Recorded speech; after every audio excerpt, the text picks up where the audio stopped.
Kokios Dovilė emocijos po tokio dramatiško atrankos? Aš taip kažkaip nusiteikus gal buvau, nes visi metai tokie biški dramatiški turbūt buvo, tai emocijos tikrai labai geros kol kas.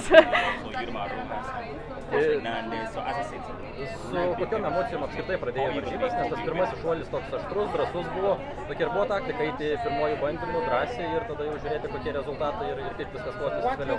Jo, tikrai turi jau čempionatuose turi nebijoti savo jėgom ir turi, kaip ir sakot, eiti drąsiai, tai taip ir ėjau, tiesiog klausiau trenerio nurodymų ir dariau, ką reikia, emocijom nesivadovau per daug.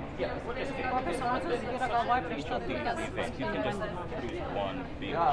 Iš tikrųjų nelabai, gal aš tik pasižiūrėjau, kokioje pozicijoje esu prieš paskutinį savo šuolį, o Turkija tai yra Europos uždarų patalpų čempionė, tai jinai yra labai stipri sportininkė, tai visko galima tikėtis, tai nenustebino tikrai. Pasveikinai varžovę, nebuvo, kad tave pranoko. Čia yra visų pirma sportas, jokių asmeniškumų tikrai nėra ir reikia pasidžiaugti ne tik už save, bet ir už kitus visą laiką. 5. Europos čempionatas tau užėmė aukščiausią vietą, kiek tai yra džiuginantis pasiekimas tau? Labai džiuginantis, tikrai savęs nenurašiau prieš šitą čempionatą, nors ir nevažiavau kaip stipriausia, bet šiandien padariau savo ir buvau tarp tikrai stipriausių. Varžaisi labai ilgai, 15 metų gal daugiau, tu gali paskaičiuoti, kad šiandien pirmą kartą užsitikrinai valstybinės stipendijas. Aš irgi sveikinu, kiek tau tai svarbu ir kaip ilgai to eina, nors tai visi labai ilgai. Tai žinoma, kaip ir bet kuriam žmogui, tai yra saugumo jausmas ir manau, tai bus lengvesnis daug pasiruošimas Los Andželo olimpiniam žaidynėm, apie kurias dabar galiu galvoti, o prieš tai net nežinau, ar būtų galima galvoti. Tai vadinasi, iš aukščiau Dievas norėjo dar, kad aš treniruočiausi ir siekčiau savo aukštumų. Šalia tribūnose su Lietuvos apranga vyras, kiek tai prideda ir pridėjo šiame čempionate, kuomet jis šalia palaiko ir dar su Lietuvos apranga, kaip tikras atstovas Lietuvai atstovavo šiandien abu. Tikrai aš pati asmeniškai daug ramiau jaučiuosi būdamas su vyru, nežinau kaip iš šalies matosi, bet tai yra milžiniškas indėlis, kad aš šiandien galėjau būti būtent su juo. Man suteikė saugumo jausmą ir užtikrintumą, būtent neskubėti, nesijaudinti per daug. Pirmi du bandymai praktiškai identiški, prieš trečiąjį turėjai, atrodo, buvai geroj situacijai, su kokiu mentalitetu žengėjai paskutinę, ar rizikuot norėjusi, ar koks buvo nusiteikimas? Jo, jau aš ir atsidėjau truputį atgal prieš trečią šuolį, bet manau azartas, vis tiek matai save top 12, tai automatiškai tu nenori toks kaip pakilimo jausmas atsirado man iškart ir gal iš to didelio noro persistengiau gal šiek tiek, nežinau, dar tikrai negaliu atsakyti. Sezonas buvo ilgas, pradėjai nuo Europos čempionato 4. vietos, vėliau gal buvai šiek tiek nusivylusi komandinėme čempionate, paskui sekė Lietuvos čempionas titulas.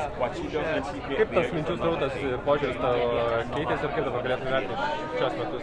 Tikrai vertinu labai puikiai. Jeigu prieš sezoną kas nors būtų pasakę, kad būsiu Europoje 4. ar pasaulyje 13, tai yra tikrai nuostabus pasiekimas, tikrai esu labai patenkinta. Visko būna sportininkam, bet reikia nenukabinti nosies niekada.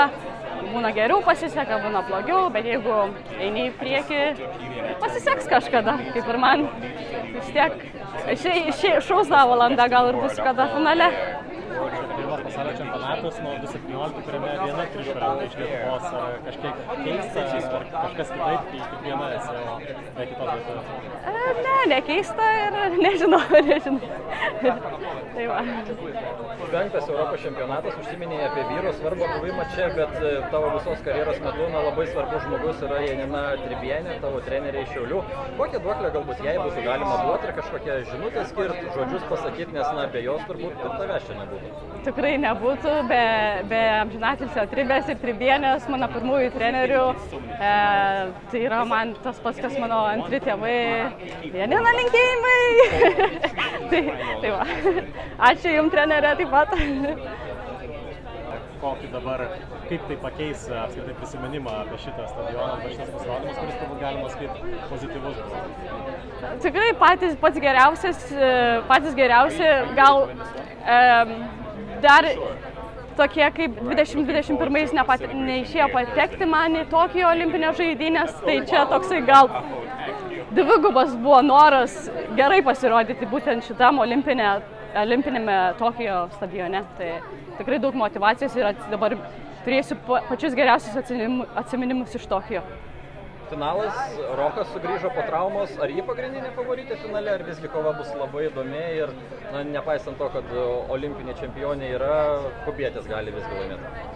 Labai bus įdomus finalas, tikrai yra neprognozuojamos vietos, kaip ir vakar matėme barjeruose, iš vis net nebuvo favoritė. Mergina, kuri laimėjo, tai manau galima ir sulaukti ir surprizų. Tikrai yra neprognozuojamas šis čempionatas. Čia kol kas karščiausia diena, gal dar kažką apie karštį, ar nebuvo sunku dėl to? Nebuvo sunku dėl to, kad varžybos vakare, prieš 8, tai atvažiavom į stadioną apie 5 valandą, tai jau saulėlydis buvo ir pats apšilimas buvo jau nusileidus saulei, tai nelabai jutusi toks karštis, nors aš visą šlapdavau.